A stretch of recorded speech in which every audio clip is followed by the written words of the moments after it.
Ladies and gentlemen, it's my pleasure to welcome back once again Dr. Jason Wagner. Dr. Wagner, how you doing, buddy? Doing great. How are you doing, Scotty? Great. It's summertime, and we're here to talk about the hot heat. Oh my goodness. Yeah, it's just, I'm in St. Louis again, as a reminder. It is just getting to be summer here for real. Usually summer hits in late May, early June. Mother Nature gave us 2 extra weeks this year, but today it is 87 and the feels like it's hitting 90. So it's getting to be there. Yeah, you know, we are at the doorstep of Western States in just a few days from now, and we're looking at a mild run this year. It's going to be like in the upper 30s at the start, and then Forest Hill, something crazy like near 80, and then that continuing through on to Sunday into Auburn. So folks, we're looking at a pretty good year. I'm so excited. Yeah, nice and mild is great. It's always interesting to do those starts where you start out cold and you end, well, not Western States hot, you still end up hot. And I've done Leadville a couple of times, and that's you're freezing your butt off when you start at 4 a.m.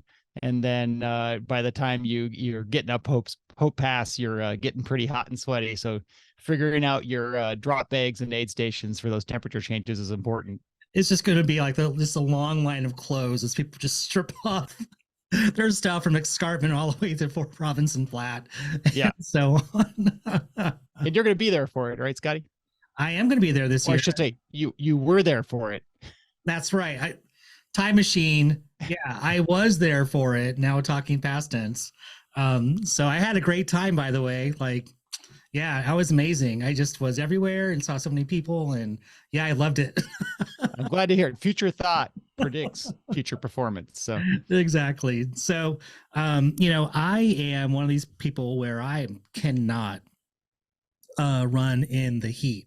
And so I'm really glad that we're talking about this topic, just so we can keep people safe and know how to understand their body and understand what's happening to themselves, and maybe just stay safe. So anyways, but before we get there, sorry, I should have started with this one first. I'm cracking up my first beer with you. We can do that. Cheers. Okay. What are you drinking? I'm drinking the finest from Golden, Colorado, my friend. The banquet beer. The banquet beer. Yes, sir. I am drinking, it's probably, I got to get this photo. There we go. This is Art of Neurosis. It's a local brewery in St. Louis. I figured we're talking about issues with heat. Neurosis might need to be a part of that. So it's a good fitting beer. All right, let's do it. So what should people know? I think first thing to know is maybe we'll go back in history a little bit. We'll do the little history way back machine. So everyone knows normal temperature, normal body temperature, 98.6. The problem is that that's a pile of shit. That is not true. So if you look at what we have based our normal body temperature on for now hundreds of years, and in fact, what I was taught in medical school of 98.6 Fahrenheit as being the normal temperature, it is just not the case. The study that they used to reference that was done in the 1800s. In fact, the early 1800s, it might have been 1800 itself on the dot. They used an old mercury thermometer. It was a foot long, because this giant thermometer, and they didn't even put it anywhere that we cared about. They didn't put it in your mouth. They didn't put it in your rectum. More importantly, they didn't put it in your rectum and then in your mouth. So they just put it under your armpit. And then the other part of this is that even mercury thermometers, I don't think you could buy those anymore. But when I was a kid, you used to be able to get mercury thermometers. I remember them, yeah. They would hold their mark after you took them out of the patient's orifice. And this thing, as soon as you removed it, it would go down. So if you had to hold it in place vertically while you were taking the measurement, and it was a foot long and obviously not very accurate. And for whatever reason, we made this the norm for temperature. So I just want to let people know, if your normal temperature, when you take it, if you take it on a regular basis, if it's 97, if it's 99, that's all cool. That's all within the range of what we now consider normal. So don't get freaked out if you measure your temperature and you're 99.5 one day. If that's your temp, that's your temp. And that's normal for you. Well, and let's please cheers for modern day science. Cheers. Oh my goodness. So I think that's the first thing to know is kind of the baseline that we use is it's just not a normal thing. And then the second thing I'll say is that you're in control of your temperature for the most part, unless you're stranded somewhere in the middle of nowhere with no access to shelter and no source of water. As long as you control your output, you can stay in control of your temperature. Mm-hmm. So it's one of the powers of human beings. If you look at our soft, hairless bodies with no claws and no sharp teeth, it's what makes us powerful and able to kind of to really dominate the world. It's our ability to think. And one of those things is our ability to control our temperature. And so if you go back, if you're familiar with persistence hunting, are you familiar with that concept? No, tell me more. So this is it is ultra runners love this stuff. So it goes back thousands of years, and it's the concept of the first hunters would. Yes. This is important to run. All right, please. Ringing bells. Yeah. So you would stage a hunting group that would have sprinters basically that would go and chase the herd, and the herd would run and they would chase them until the herd got tired. And then another group would take over and then they would chase the herd until their herd got tired. And then they would save like the rock star runner for the final kill once the herd was exhausted, because most herd animals can't perspire and therefore they can't control their temperature as well as we can as humans. So hang on. All right. Someone please bring in Jim Walmsley with the spear. Yeah, Jim, you ready? You're up. Let's go. Exactly. Yes. He's the final killer in the end of the whole thing. And so that's it's not only theory, it's been proven in the Hamza tribe. I think tribe is the tribe I think that still does this in Africa. Mm-hmm. And so this has been a way that we've sustained ourselves, gotten high calories into our diet early on, and been able to consistently feed ourselves, which we then contribute to the ability to expand our brain and then advance our species. Thank you, persistence hunting. Exactly. The products of this. Awesome. And as a casual runner, as a trail runner, you've probably recognized this exact limitation in your dog. Your dog as a trail partner is a very different thing in the winter or the spring than they are in the middle of summer. That's true. Okay. On that note, all right, I need to introduce to the world my new dog. She's at my foot, and we just got her just a few weeks ago. We went in to adopt. We went into a rescue, and to look at a Great Pyrenees. But great summer running dog right there. No, we didn't do it. We didn't do it. Like, bless her heart, she carpet bombed the whole entire place with her hair. I mean, I get she was probably stressed out, but it was like, no. I don't want to, like, I vacuum enough. I don't have to do it every few hours. So hang on, here we go. Come here, sweetie. Come here. I know you're sleeping. So this is Junebug. She is like a little terrier Jack Russell mix, and she weighs less than 5 pounds. She is 11 months old, and she's still getting used to us. But every day, like, it's been like Groundhog's Day, the movie, where she doesn't quite remember where she is or who we are sometimes. So we have to like just kind of coax her and get her comfortable with us. But she's been an awesome dog so far, and we just kind of fell in love with her at the rescue place. So okay. Well, and that mix. I've been kind of on the prowl for a running dog eventually, and the Jack Russell mixes they can put in some miles despite their short stature. Yeah, that's what I hear. Yeah. All right, I'll put you back. Okay. All right. Thank you. All right. So yeah. So your dog that can do a 10-mile trail run with you and maybe feel better than you after it's over when it's cool outside can't go 2 or 3 miles when the temperature outside is 80 degrees. Right. And that's because they sweat only through their paws. And then through panting, they evaporate through panting. So where do you want to start in terms of the heat and runners and what we should know? Maybe we'll start with the basics a little bit. And that's, it's a simple math equation. It's what am I gaining as far as temperature goes and what am I losing? And this goes for heat and cold. We talked about cold on the other end of the calendar. And it's a simple matter of what is the environment giving me and what am I producing for heat versus what is the environment allowing me to get rid of as far as heat goes. So your heat comes from a few sources, and when it's cold, it's a little simpler. There's easier ways to bundle up. You can only get so naked before it's unacceptable on the trail. God knows I've tried. I've tried it all. So when it comes to heat, it's the direct radiative heat from the sun, and then it's the reflective heat from surfaces. So if you're running on let's say a crushed limestone trail with lots of white crushed limestone, that white surface is very reflective.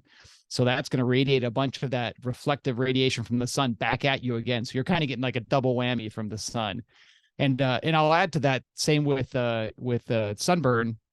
It's like when you're in the water and you forget to put sunscreen under your chin, and the reflective surface of the water burns you. So you can get a burn off of that white reflective surface because you didn't put enough sunscreen underneath your exposed bits. I'm constantly not lathering up my bits. And I got the sunscreen out. Thank you for the reminder. Yeah, there you go. Especially if you're trying to eliminate as much heat as possible by wearing as little clothing as possible. I cannot wait to tell my honey, did you sunscreen your bits? Come on. It's a thing. Yeah, so then the other aspect of it is an absorptive heat. And so if you're running on black asphalt, that black asphalt absorbing the sun's rays. And so that the temperature outside might be 85 degrees, but the temperature at the asphalt might be 120 degrees. Yep. And you're right on that surface. And so you hear stories about people's shoes melting into the black asphalt when they run some of these desert races, and they run on the white stripes so that they don't melt their shoes while they run. So that can build up a lot of temperature there as well. And then there's the direct radiative heat from other sources as well as they come into you. And then the last thing is the heat you produce. And so that's the part you really control, is the effort, which then in turn produces the heat that adds to everything else. So I can control the rest through, I can control a little bit of the radiative heat by putting maybe a large brim cap on.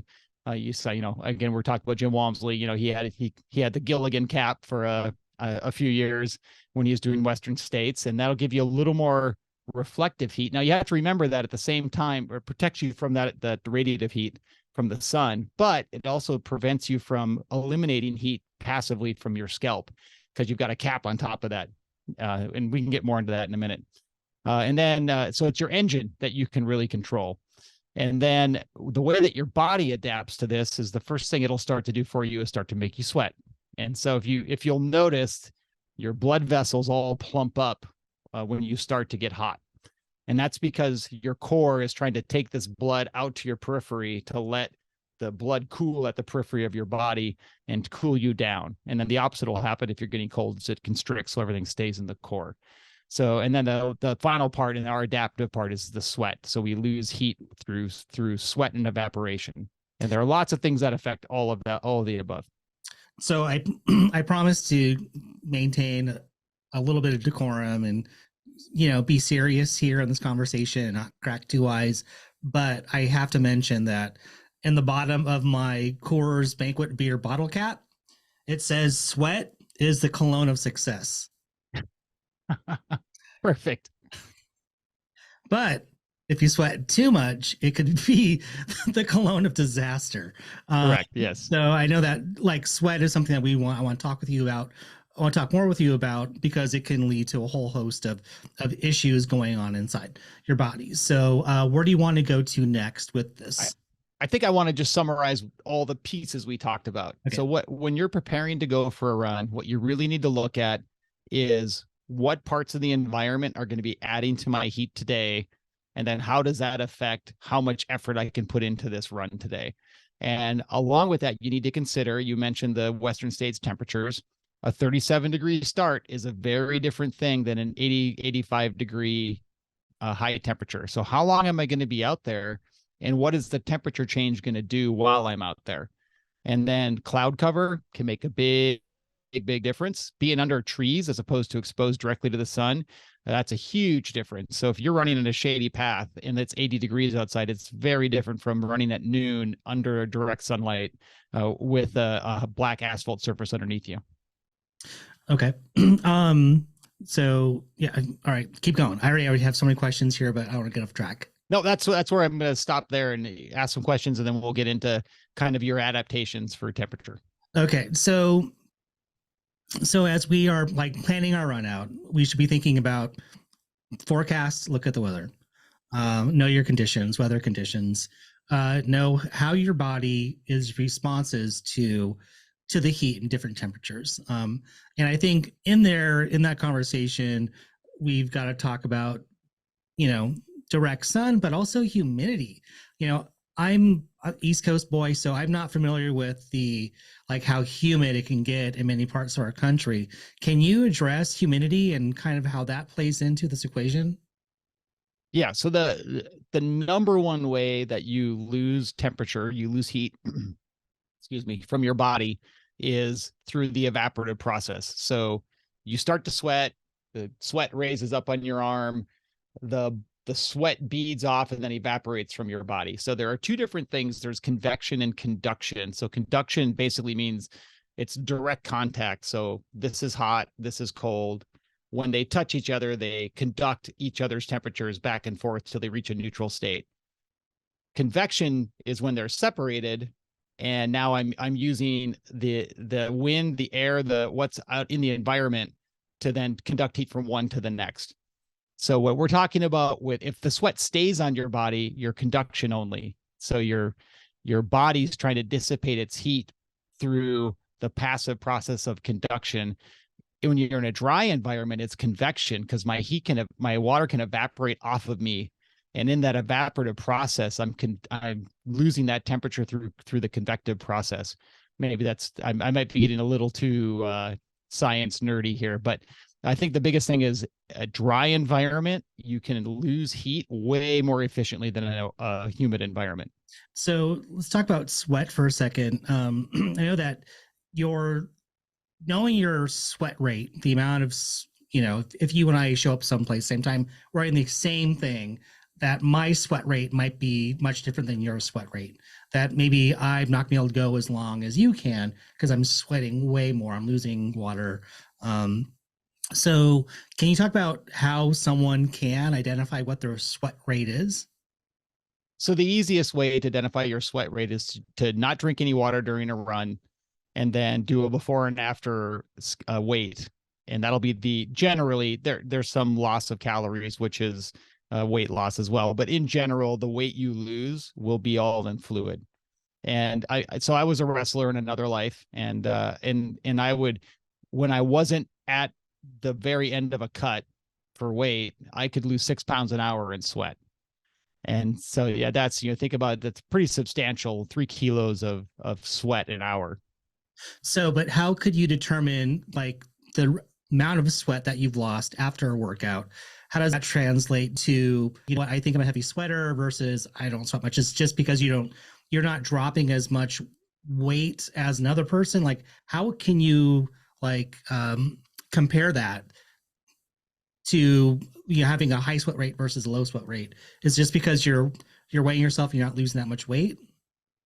Yeah. So I think it matters less, am I a heavy sweater or am I a low sweater? What matters is how much on temperature on environmental condition X, I lose this much in fluid per hour. And so if I'm in an endurance event, I have to replace that much fluid per hour, or I'm going to gradually find myself in a fluid deficit.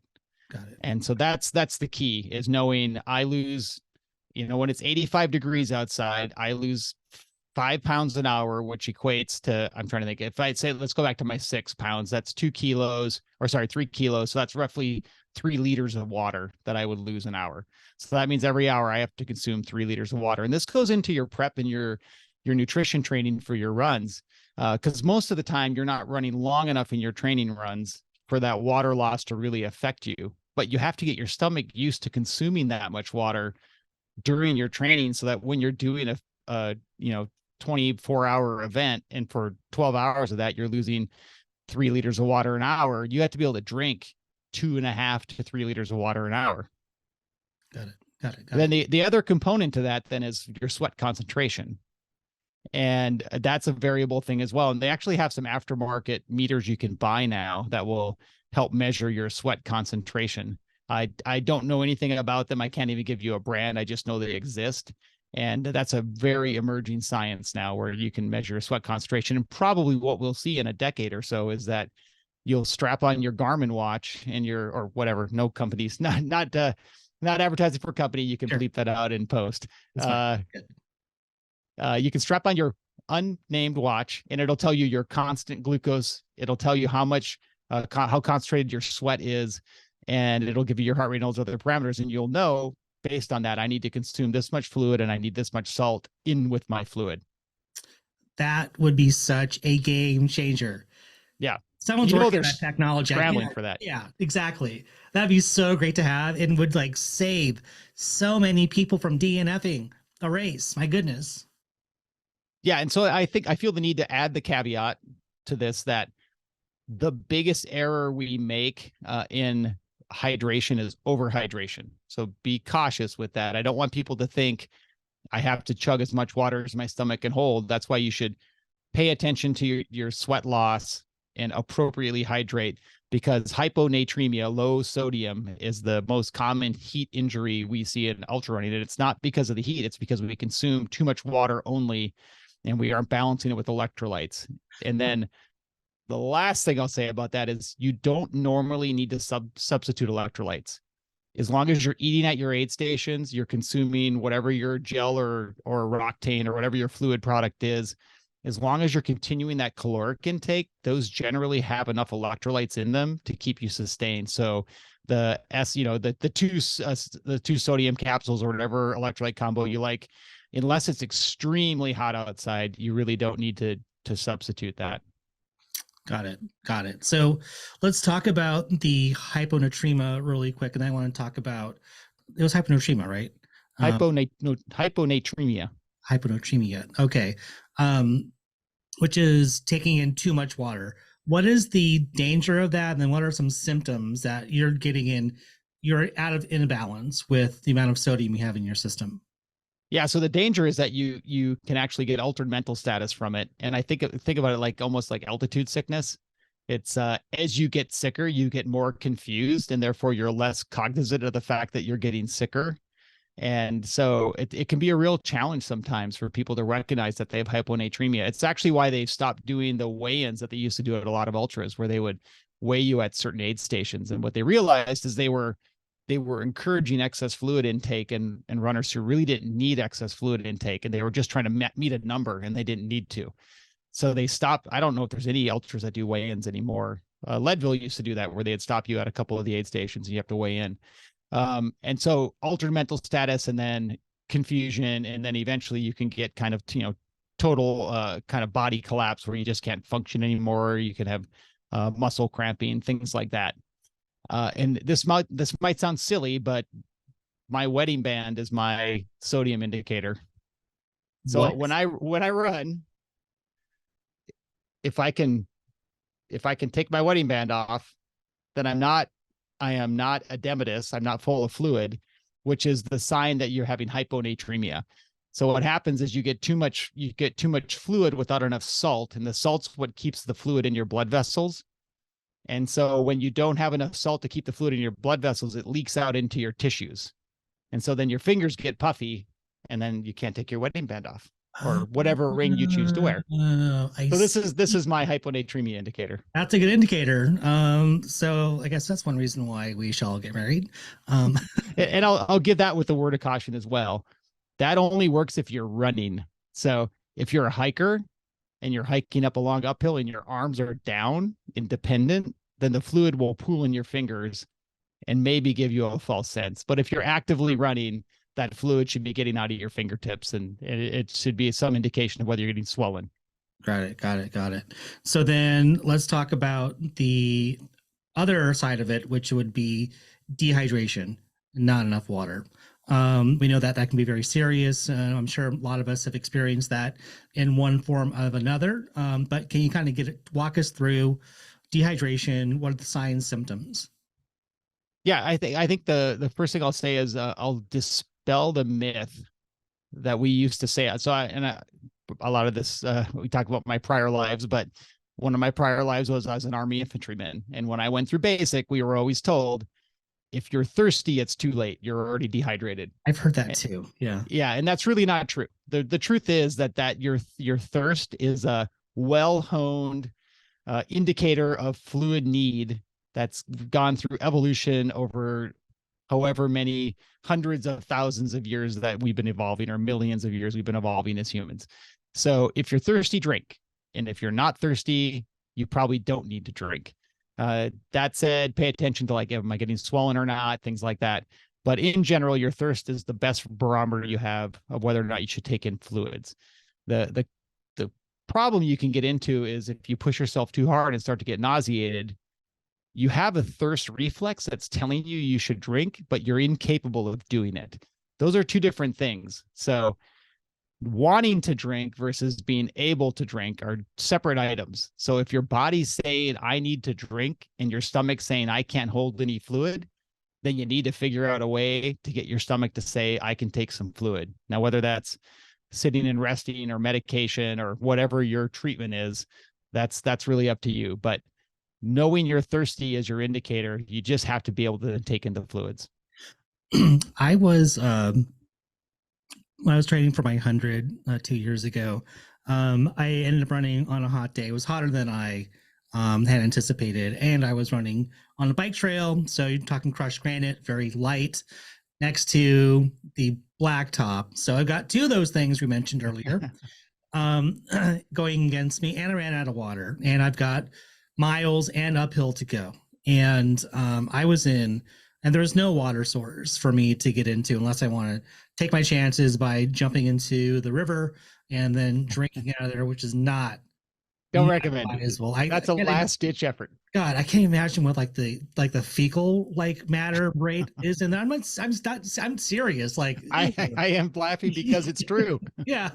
Okay. So so I'm going back to my car, and it's there's a neighborhood just off to the wing of the bike trail. And so I started going door to door to ask for permission to use someone's just their hose to fill up bottles. I was so desperate for water. Luckily, like there was a guy, a landscaper, who's like, he saw me and he gave me some of his cold water that he had. And I think I just kind of like threw like $10 into his truck when he wasn't looking, just to say thank you. But yeah, the guy saved my ass. When you're thirsty, cold water, there's just nothing better than cold water. And again, I was a wrestler who cut a lot of weight. I used to cut 20 pounds, almost 15% of my body weight to make weight every week. Jesus. So yeah, that's healthy. I never said it was smart.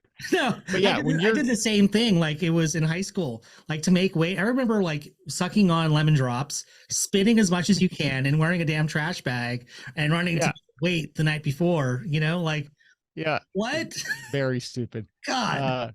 Yeah. So my closest bout with dehydration, I actually have two embarrassing dehydration stories. So I live in St. Louis. A lot of times I run in the city, and I got just stuck outside when it was way hotter than I thought it would be. And my run took, and what happens is you get overheated, and the only way to stay cool is to decrease your output.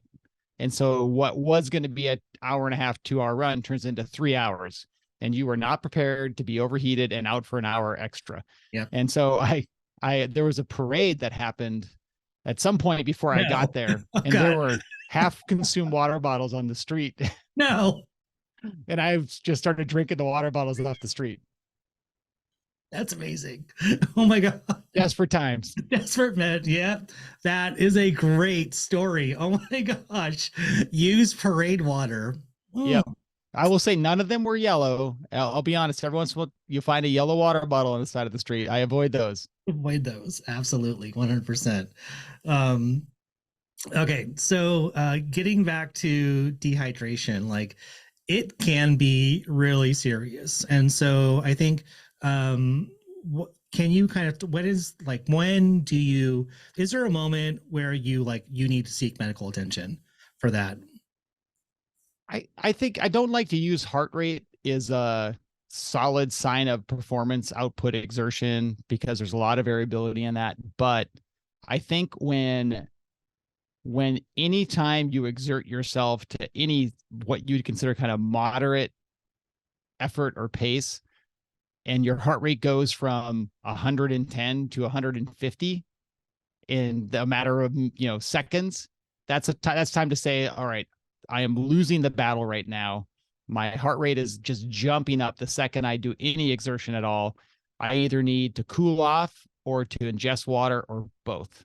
And if you have the right resources, the both is perfect because you can get ice cold water into your core, and that can help decrease your core temperature. But I think that's the big thing is if I can't sustain this effort for more than a minute or two, I'm cooked. I like to use the term cooked, and I gotta cool off and or get water. Okay. Another metric that we runners can use to see what their hydration level is. It's gosh, this should have just been like a hydration episode. But it's the heat. It's checking the color of your urine. Is that still a good way to see how your body is processing water, getting enough fluid because of the color of it? I think that one's a little challenging because I think there is something to, if I'm peeing Coca-Cola, that's one thing. But if I'm peeing kind of dark orange, that's another. The problem is if you've got your balance right, you're probably not urinating more than once every few hours. If you've got your fluid hydration appropriate, you're filling the tank as fast as you're emptying it, and your bladder just isn't getting that much water because your body's taking it all back up through your kidneys and recirculating it. And so if you're getting behind, you might get way behind before your urine shows you, hey, I'm in trouble now. I would say on the opposite side, if you're peeing like every 30 minutes or 60 minutes, you're drinking too much, and now you can slow down your water intake. I've also heard that if you can hear the fluid just sloshing around your stomach, that you need to take in some salt. I think I don't think that's I don't have any data for that, I guess, but I think it's less relevant to salt and it's more relevant to what your exertional status is. So the way your body works is it sends blood where it thinks you need it. And so when you're running, it sends everything you got to your legs.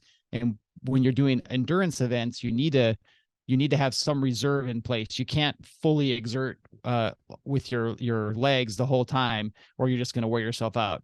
So it's actually, I think, a good indicator, not so much of your hydration status, but of your exertional status. If you drink a reasonable amount of liquid, or you eat and you get nauseous, that's your body telling you, like, I don't have any blood in my stomach right now, going to my stomach, because it's sending everything I've got to my extremities for my exercise. And now it's time to slow down so I can redirect some of that blood flow to my stomach and digest some of the food and the water that I have waiting in there with the blood flow that I'm getting. Mm. And that's actually one I ignore all the time. I'll be honest. I don't mean to, but in the heat of a race, it's screwed me over in Leadville twice, in the sense that I pushed myself too hard up front. I got behind on calories, and then my pace failed, and then I wanted to maintain my pace, and so I pushed myself farther and got further behind. And in the end, your gut is a good indicator of your exertion. Is there a correlation between the heat, fluid, and rhabdomyosis? So there, I would say it's rhabdomyolysis. Rhabdomyolysis, excuse me. Yep. And so the correlation is really, it's not directly related to the heat, but it's like a vicious cycle. So rhabdomyolysis is muscle breakdown. So it's when you overexert yourself and you produce, you work too hard, and then your muscle starts to break down. And those bits of muscle, creatinine being one of those things, that it's a protein that exists in your muscle, those are filtered by your kidney. And so if you're dehydrated, you have a higher concentration of creatinine in your blood flow. And so your kidney has a difficult time filtering that. And then the creatinine actually plugs up your kidney. And so your kidney filtration system gets plugged up by creatinine, which then leads to kidney failure, which makes your ability to excrete urine worse, which then worsens your collection of creatinine in your kidney system. So it just worsens itself. That's the Coca-Cola urine I was talking about. Ew, okay. Not good. Not good. Ew. Have a Coke and a Trip to the hospital, I guess. I don't know. Okay. Yeah, I mean, it can be a devastating problem. We see it very frequently in the emergency department. And it's not just we typically don't see it in athletes. You will sometimes, but it's the weekend warrior that like exerts themselves really heavily on a single endeavor and way overdoes it. CrossFit is actually, they're the worst culprits of rhabdomyolysis. And it's because they have, I mean, I don't want to throw slings and arrows at CrossFit, but they have minimally trained people encouraging other people to exert themselves well beyond their potential, and they shouldn't be doing that in the way they're doing it. And I've seen more rhabdo from CrossFit than anything. The other way we see it is people fall on the ground and they can't get up again, and they lay on their thigh for 2 days because they can't get up and their muscle breaks down. Oh my gosh. Okay. Talking to you is both wonderful and so cringy. Oh my gosh. I think like David Goggins, I love the guy, but his workout ethic is not for normal humans. That guy has tremendous lactate and creatinine clearance that most humans don't have. Yeah, he's a physiological freak. I mean, correct. Yeah, don't repeat that stuff, folks. Come on. Yeah. Okay, moving on. I wanted to ask you about the different types of illnesses that can affect a person because of the heat. Talking about heat stress, heat stroke, exhaustion, cramps, heat rashes. Can you talk about a little bit? Yeah, so maybe we'll start with just kind of the simplest, and the simplest is like a heat rash. So some people will have an actual allergic type reaction to sun or high temperatures, and they'll get welts. We call it urticaria as a part of that reaction, and that's just their body having an inflammatory response to the environment. Pretty mild, little Benadryl makes it all better, not a big deal. Then heat stress is when you're starting to exert yourself to a higher extent than your body can eliminate heat. And so you start to feel hot, flush, you're getting pretty sweaty. That's kind of the heat stress side of things. And then heat exhaustion is the next one. And probably the two things you need to know are heat exhaustion, heat exertion, or heat stroke. Sorry. You don't need to really know the difference, but or the names, you need to know the difference. So heat exhaustion is I've exerted myself to the point that I cannot eliminate more heat than I'm generating. And what happens actually is your proteins start to what we call denature. And so your proteins are these kind of bundles of molecules, and they are proteins, and they start to fall apart.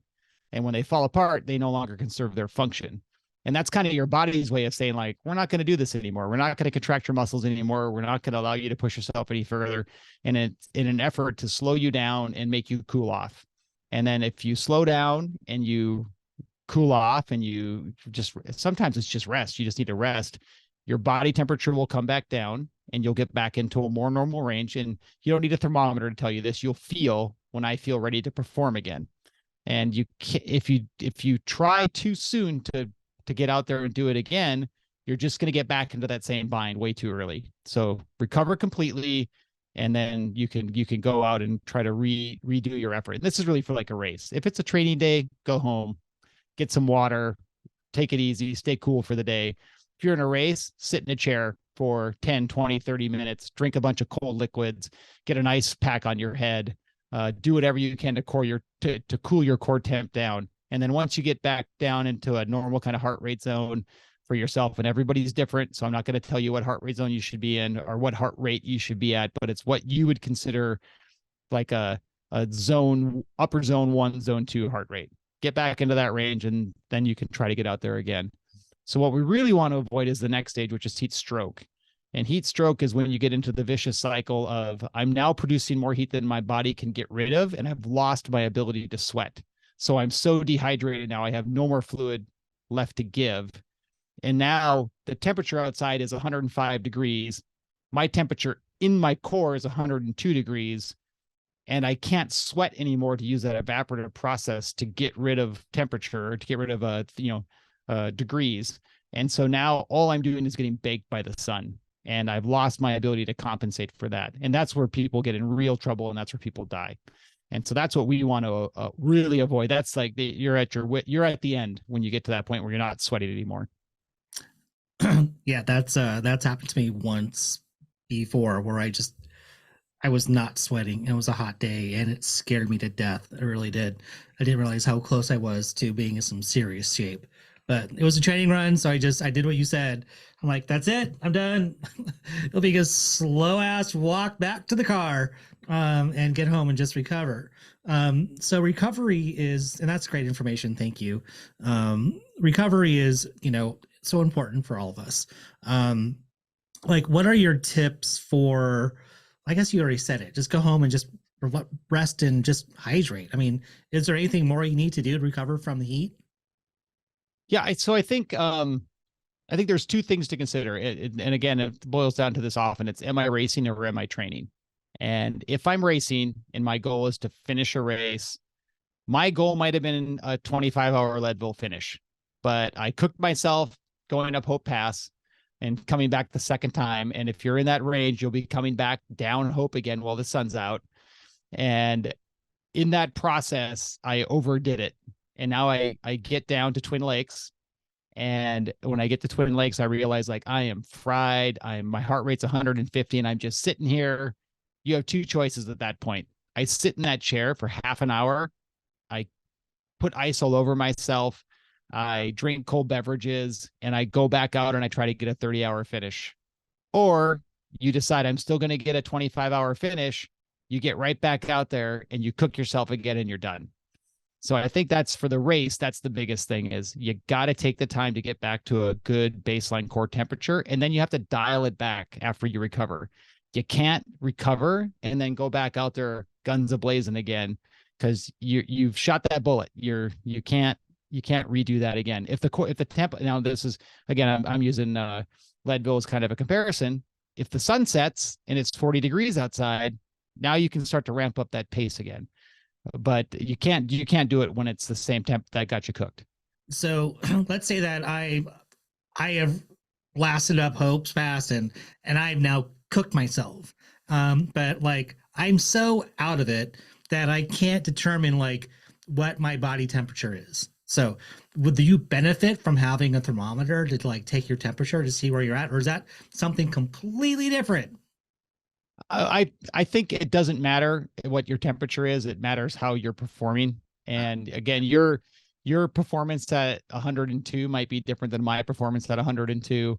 And I think that's where you have to rely on your crew to just, I would never suggest carrying a thermometer to check your core temp. Now, if you're one of these uber elite athletes, they'll ingest pills that measure their core temp. Your crew member comes up. I got a 1 foot thermometer here for you, Bob. Here, why don't you show me your armpit? Well, for the record, that's not your core temperature. Okay. You got to go deeper. Oh God, no. Yeah. So, but you'll see the Tour de France is actually where they do this a lot. They ingest temperature capsules. And yeah, they ingest a capsule that measures their core temperature and it gives them constant readouts. So they can look on their bike computer and be like, oh, my temperature just went to 102. I need to start dialing it back a little bit. I had no idea that was a thing. Yeah. And now we're it might be more useful for us potentially as in training. Wait a minute. So do you like, does it dissolve or you gotta like, you shit it out. Yeah. Jesus criminy. Oh, hey, dedication, love of sport. Hey, I want that back. That was really expensive. Gross. I'm sorry, folks. I'm so sorry. I'm not sure about that part. I don't know if they recycle them, but they might. Okay. All right. This is why I run. Oh then the other part I'll say is, we talked about the competition. Now, if you're in training, then when you find yourself cooked, just cash in that training day. It's 0.1% of the total effort you're going to put into training for a 100-mile race. You can afford to lose 0.1% of your total time because what it's going to do is allow you to recover sooner so that in a day or two, you can give better effort than if you just slaughtered yourself in a hot run that single day. So do you have a recommendation for what someone should grab when they get home to like, I've had a really bad day on my training run. I got super hot to the point where I wasn't sweating anymore. I'm not feeling good. I need to recover. Grab water, electrolyte, grab a beer. What do I do? Yeah. So first water. Electrolytes, the truth is that most of the electrolyte mixes that we consume as American consumers aren't salty enough. And they're not salty enough because a heavy electrolyte drink doesn't taste good. It tastes like you're drinking salt water. And especially if your stomach's a little sour, that doesn't taste good at all. No. So some electrolyte combination is, a little electrolyte's fine. If you're that far behind, I might recommend you pop some salt tabs while you drink water. I would recommend that you get back in balance before you commiserate with a beer. There's nothing wrong with having a beer, but having a beer or a six is not the right answer, because their alcohol does have some dehydrative qualities. If you're consuming something like beer, not quite as bad, but it upfront it does dehydrate you a little bit. So get a bunch of water in first, and I think hyperhydrate is probably important. Just being kind of cautious of, do I feel like a bloated balloon or not? And if you do, you're probably doing too much water and not enough electrolyte. Got it. Okay. Is there anything else that we should know? I mean, I think it was a lot of doom and gloom here. So maybe talk a little bit about how you can successfully prepare yourself for the heat. And for me, I'm in an environment where I get the heat whether I want it or not. I refuse to run on treadmills, so I'm outside whether the heat index is 105 or the heat index is 75. And so I get, and if you look at the way you adapt to heat, actually exerting yourself in the heated environment is the worst way to do it, because you compromise your workout because you're so hot that you can't get the pace you would like to get for the exertion. You have to dial back your pace. That's the only solution. So you get less input with more exertion, or I should say maybe less output with more input. And so that's actually the least preferred method. If you're looking at ways to heat acclimate, the most preferred method is what's called passive acclimation. And passive acclimation means I sit in a dry sauna after a workout. So I get my core temp up with a run, and then I go into a dry sauna and I sit in there for 30 minutes or so, and I sit in that high temp environment. Next to a dry sauna, you can do warm baths. They're not quite as effective as a dry sauna, but a lot of us have ready access to a bathtub, but not to a sauna. And again, it's that 30-ish minutes on top of your workout just to get an extra 30 minutes of high temp. And then the other component to this is that you want to do it. And the nice thing is you only need to do it really for 10-ish days before your event. So before your heat event, you don't really need to start putting heat training into your regimen until 10 to 14 days ahead of time. And then if you look at adaptation, and this is kind of one of the myths you'll hear about heat, is like, oh, I sweat a lot in the heat, so I'm not good in the heat. And that's actually your first adaptive measure, is your ability to sweat. So the first thing that picks up in a heat trained athlete is they sweat at the drop of a hat. When I'm in the middle of summer here in Missouri, if I walk outside, I start just pouring sweat. And I actually get harassed a little bit by my colleagues. They make fun of me for that, but I'm better adapted than you are. Sorry. I am a huge sweater. And it's not sexy at all. It is not. I agree. I choose my clothing carefully based on the temperature outside and what I'm going to be doing for that day. Oh my gosh, you have no idea. It's every day is like a hard choice of like, where's my light clothing at? Linen has become my friend now. And remember, sweat is the cologne of success. Yeah. So what you'll see as you train and as you're training for the heat is the first thing is your first days, your heart rate's going to go through the roof when you get into a heated environment or you exert yourself in the heat. You're going to watch that taper off over the course of a few days and really get pretty low and kind of a plateau almost as you get into the latter half of your heat training. So like 7 days in, your heart rate's going to normalize back to where it was when you weren't in the heat. And so that's a first indicator. And then you'll actually feel better after about 5 or 6 days. You'll start to find that you regain your capacity to exercise in the heat, despite a week ago you couldn't do it. Yeah. And that's where relative perceived exertion is really important. So it's not about how fast am I running, it's how fast do I feel like I'm working. Right. So what about hydrating before an event? I've been told you really should be taking a lot of electrolyte like 2 days is when you really need to start just pumping those fluids. Is there any truth to that, or is there certain guidelines that you follow for yourself that seem to work for you? So I don't know the science behind that. I'll admit I generally maintain kind of normal hydration status for myself. I try to I try to aggressively hydrate before and after workouts just to maintain kind of a normal body volume. And there's some evidence that the amount of hydration you take in improves your recovery time.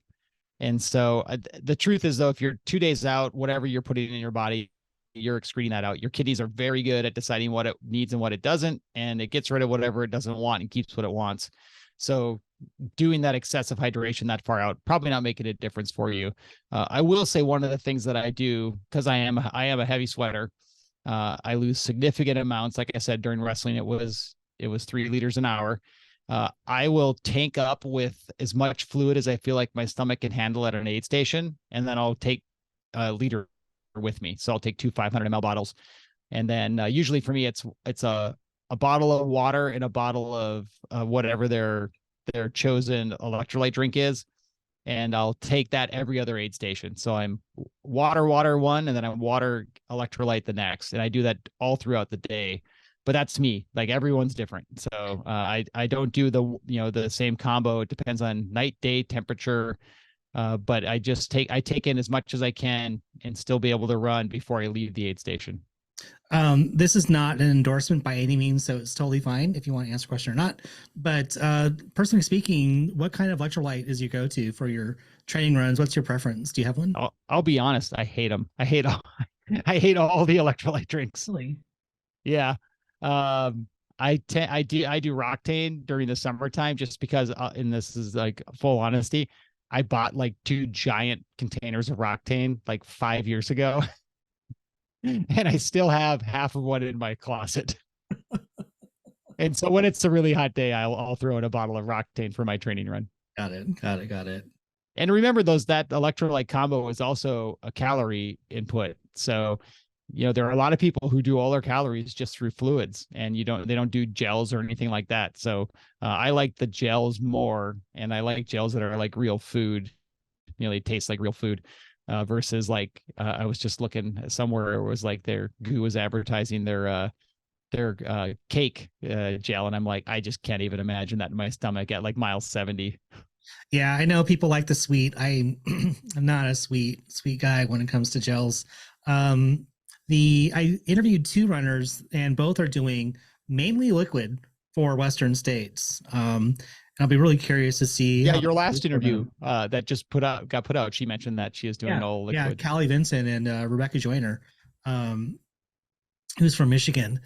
She's doing mostly liquids. So it's pretty cool to see this whole sport evolve, from the days where like Jeff Rose would like squirt like gels in packets into his water bottles and mix it up, and right, that's his thing. That's what he did. He just took off. So yeah, it's pretty cool to see. Yeah, and I just like to have something that seems a little more like food to me. Although I will say that nausea has affected me on probably my last 300s, and so maybe I need to change it up and try the liquids more. But yeah, maybe. I mean, it's all trial and error. It's also case by case for how you're feeling during the day, what time of day it is, what it's offering, and just like sometimes your body just says, "I want this," and you're like, "What are you, pregnant? Seriously, this is what you want?" You're like, "Yep, give it to me. Put the pickle on a peanut butter sandwich. I will say, I want it. Pickle juice and pickles. I'll take those anytime. I'm a huge fan of pickle juice, especially when it's ice cold. And I got the dumb idea to carry pickle juice in a handheld, and it warmed up pretty fast, and it was disgusting, and then it leaked everywhere, so everything smelled like damn pickle juice. Like my handheld, like the strap, like had to toss it, couldn't wash it. It was just pickle all the time. And then because it like started to the acidity of it became too much for me, so it started to like have a reversal of fortune with it. and and so like just the smell of it would make me nauseous on future runs. It was so dumb. I don't know what I was thinking.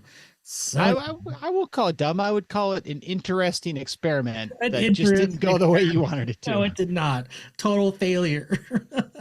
Which is too bad because, like, again, like I've done it where I've had pickle juice waiting for me at my own aid station, and it was ice cold, and it's like the best. Oh my gosh. Yeah, pickle juice shooter is different from a glass of pickle juice. Yes, it is. It's like that analogy. It's like, would you ever drink a cup of saliva? It's like, no. It's like, well, you do that every hour. Yeah, you do. I just don't do it all at once. No.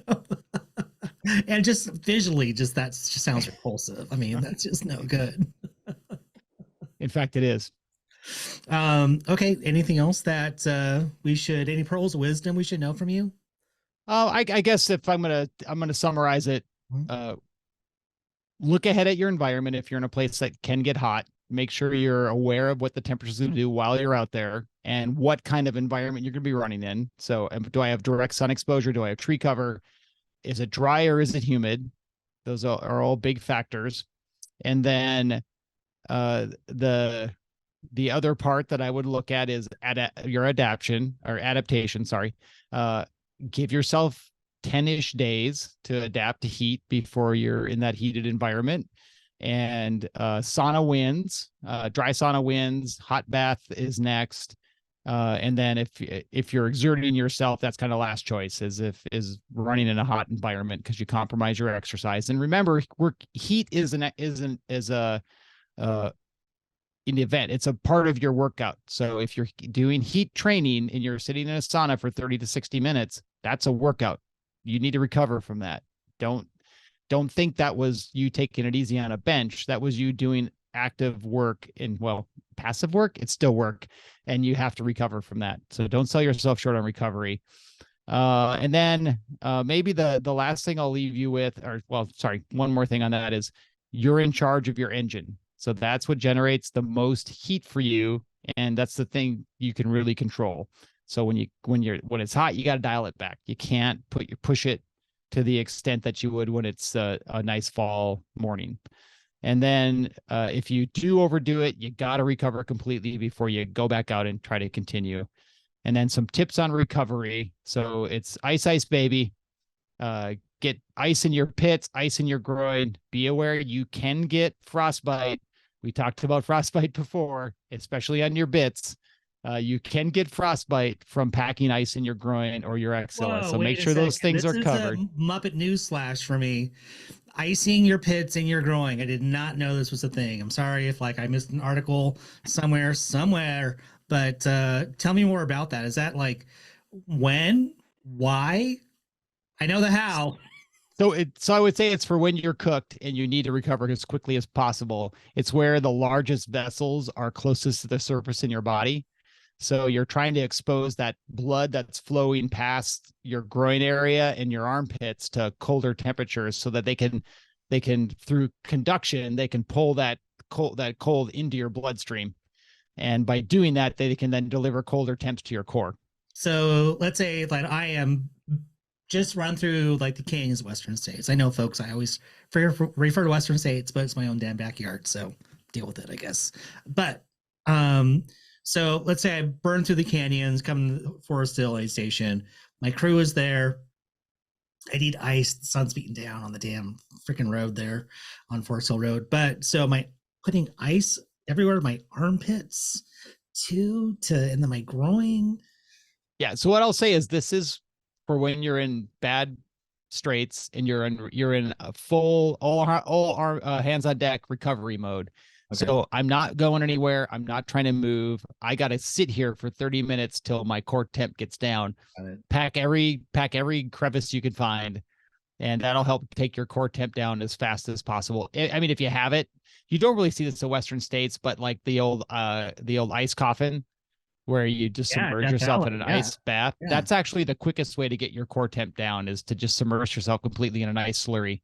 But you see that in I'm totally drawing a blank on the desert. Badwater. Thank you. Yeah. But you don't really see that anywhere else other than Badwater. But that's because you can't really move with those packings. So that's when you're going to have to stay stationary to recover. Yeah. Now, the things you can do when you're on the move is pack a hat and ice, put an ice bandana around your neck, your carotid artery sitting right here. That's a good big blood vessel that you can get some cold on. So an ice bandana can really help. Ice hats are nice because they just kind of slowly melt and trickle down your body, keeping you cool. And then the other two things you can consider is an ice water bottle, handheld, or an ice pack with like a camelback or something, a bladder in freeze a bladder. Just don't fill that up all the way or it'll rupture the bladder. Just fill it up like 2/3, 3/4, and then put some water on top of it right before you give it to the runner. And that wearing that on your back will do a reasonable amount. And same with the hand held in your hand. The caution I have with that is if you're relying on that as your water source, you have to kind of calibrate the melt rate with your need for water. Because I do that when I do trail runs here. I'll stock a bunch of water at a connector. And then I'll get back to it and I'm like, it's still all ice. Like I need this to be water and it's still all ice. Well, that's how my pacers carry a block of ice for me, Dr. Wagner. It's a heavy order, but it's my race, damn it. If that's you right. Pace me, you didn't say yes, okay? Just running behind you. I know that ice vests have been a thing at some races and yeah.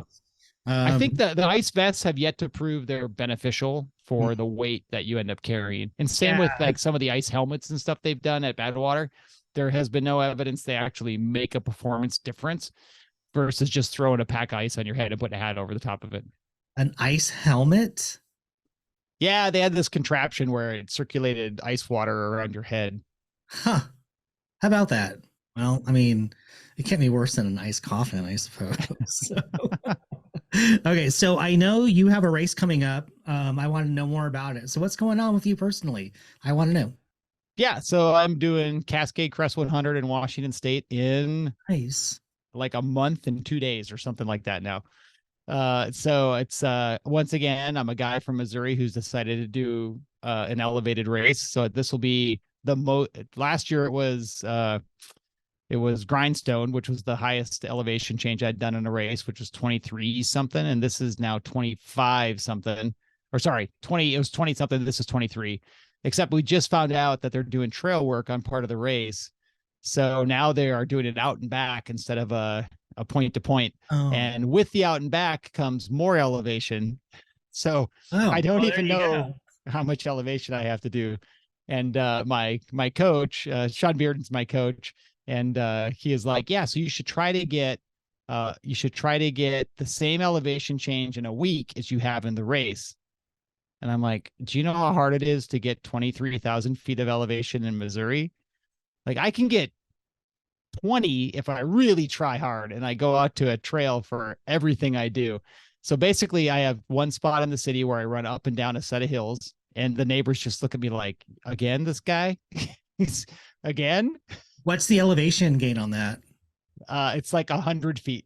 Oh my God. So how many times are you doing that like in a full workout? I mean, sometimes I'm doing 3 hours on these like three hills. Oh my God. And then I have a trail system that I have where I can actually, there's one where I can get 600 feet continuously. So that's like, but it's an hour and a half from where I live. So it's not an everyday thing. So I'm working really hard at just doing really boring training up and down hills right now.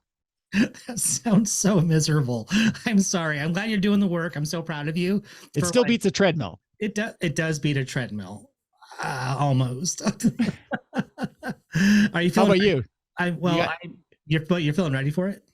I'll be honest. Like we compromised my elevation this time around, and I just said I can't do it. Like I can't get that much elevation in a week. Yeah. And so now we've modified my training to where I'm doing 2 high elevation days a week. And so I'm trying to get as much elevation change as I can in 2 days. Mm-hmm. And the idea is almost like the heat adaptation. It's that you don't need that much stimuli continuously day in, day out. You just need to focus your stimuli as you get closer to your event. Yeah. And so we'll see if that works. And I'm doing a bike workout now where 1 day a week I do high output intervals on a bike, which there's some correlation with performance on hills and Sean Bearden's he's a PhD in sports physiology. teaches in Idaho, and he's an ultra runner as well. So he's way better read than I am on all this stuff. That's great. That's great. Well, best of luck to you. And what's the date again? It's like the 22nd of July, I think, something like that. Oh man, I actually leave on my birthday. I'm going out there on my birthday, and then I'm going to spend a week there. So. Oh, what a great way to spend your birthday, man. Oh, it's so great.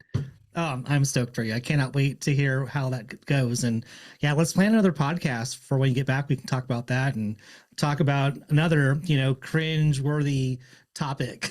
I've got the perfect post-recovery podcast. That's sleep. I think that would be a good one to talk about. Great. Yeah, that's one of my favorite things. How about you? You got anything coming up other than doing Western States as a correspondent? Yeah, so I'll be up at going to Mammoth Lakes Trail Festival.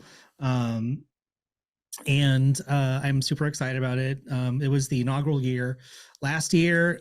So yeah, it's a few day event. It's one of my most favorite places on this planet. I cannot wait to be out there to see all these happy asses at elevation, no less. Ooh wee, man!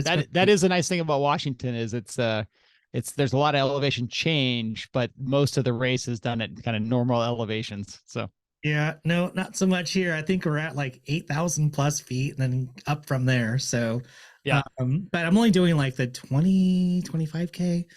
So I'm not doing a lot. I mean, I definitely can do it and might just show up. So I'm mostly just stoked to see Mammoth Lakes kind of be its visibility raise a bit and having some pretty awesome runners come into town and kind of take over the place because it's just such a wonderful place to visit. So if you haven't been, I need to get out to a California race. I just haven't done any of the California stuff yet, and I would love to.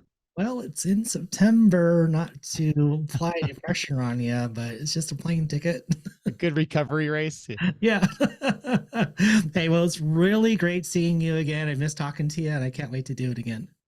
All right. Thanks, Scotty. It was awesome to chat with you too. Anytime, you got it.